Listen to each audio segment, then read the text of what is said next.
good to be proud? Why or why not? So I want to share this story to all of you.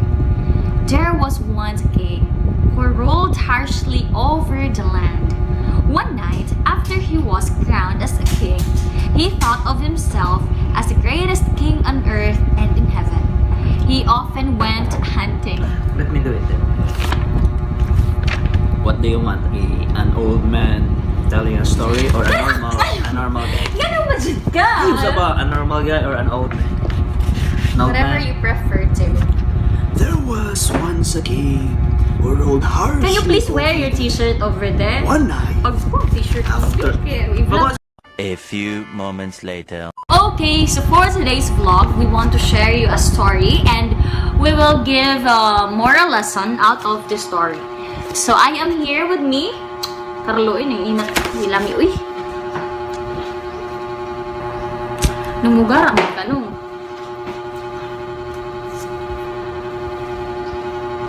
So giinat-inat lang dyan na ni mo.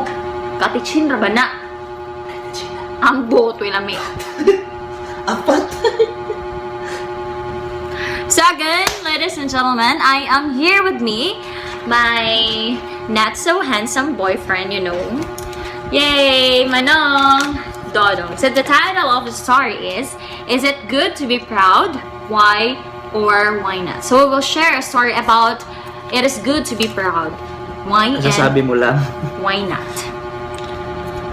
There was once a king who So an old ruled man. harshly over the land.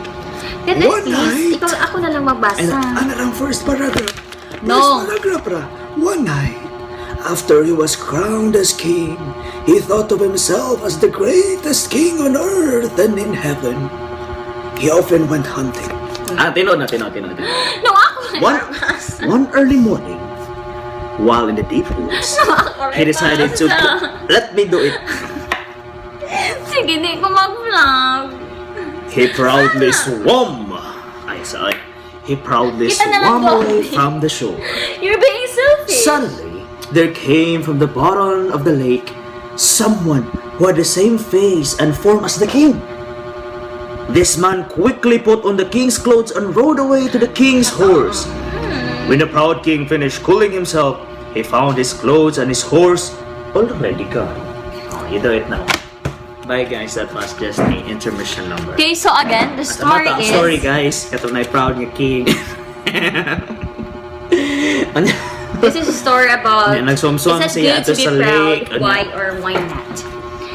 There was once a king who ruled over harshly... Amazing! No, can you please be serious, Sophie?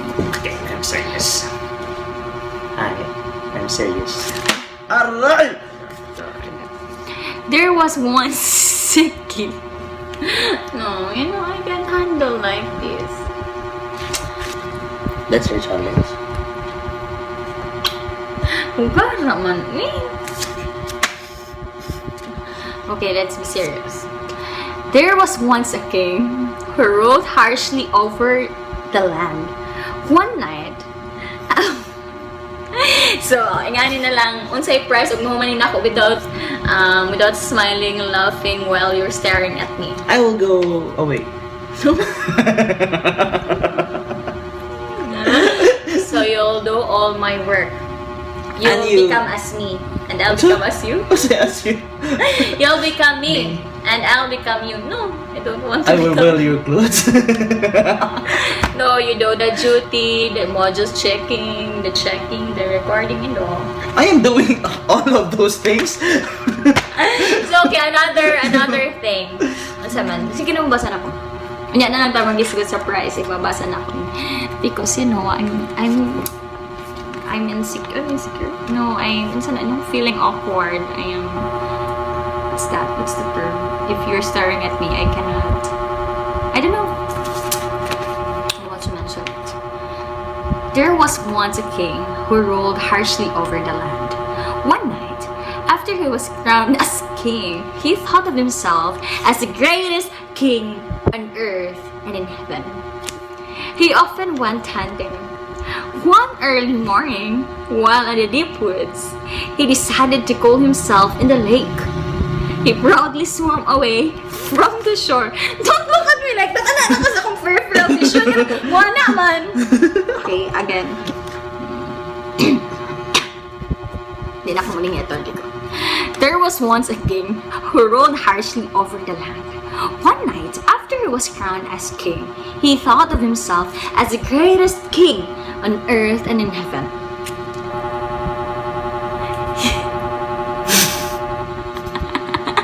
He often went hunting. One early morning, while in the deep woods. I'm doing nothing, no? I'm not doing anything. In the deep woods. You're blocking my vision. He decided to cool himself in the lake. He proudly swam away from the shore. Suddenly, there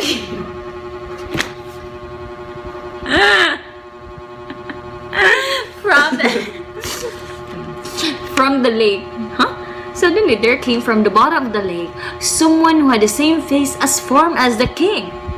This man quickly put and form as the king. Lagi and form as the king. This man quickly put on the king's clothes and rode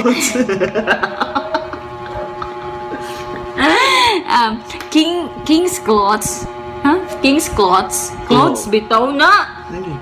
Ikaw ba madyo kay mga French nga mga accent, oy?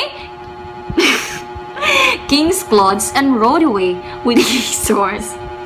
When the proud king finished cooling himself, he found his clothes and his horse already gone.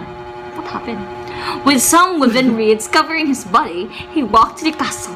He beat loudly at the gate, but it was driven away. He went to the duke's hall, but he was put to prison. Working hard, he loosened the chains that bound his feet and fled away. He went to his palace, but no one recognized him. Instead, he was beaten up and was thrown outside the palace. The proud king fled away. He wished he was dead. Reaching the lake where he had bathed, he cried aloud. He asked for forgiveness.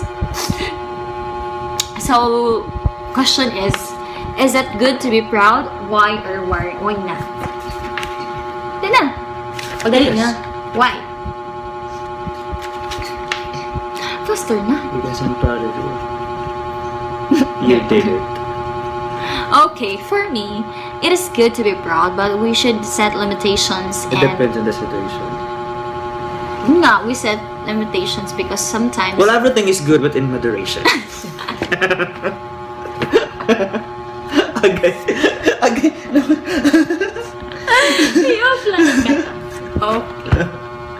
So, yun nga. It's good to be proud. Because people would have to argue, what about alcohol and cigarette? Well, everything is good, but in moderation. Okay, so question. Okay, that's it. Yeah, set limitations and in moderation. How did the king rule his land? The king ruled his land harshly. He was very harsh and very strict.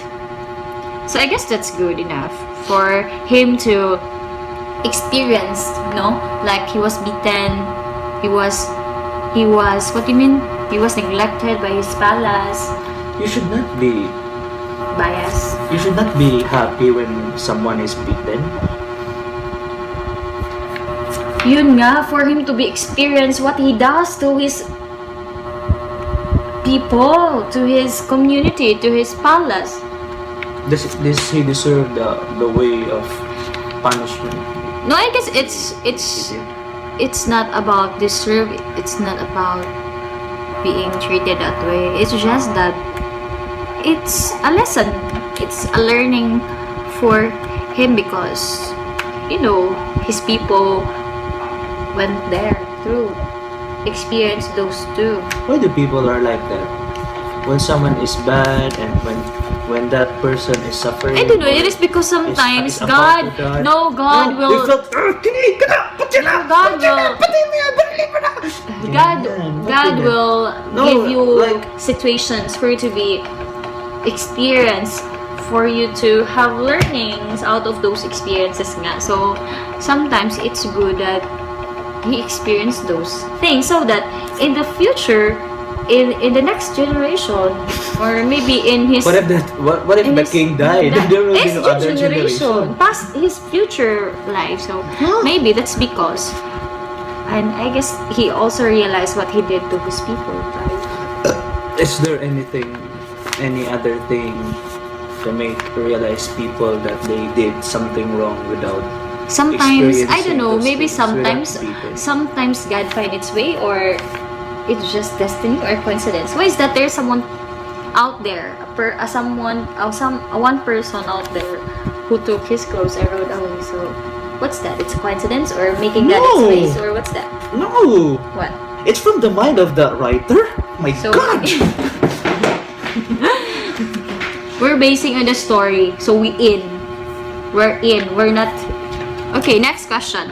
When did he think of himself as the greatest king? As he was crowned as king. That's why. When? When nga? As- At night, when...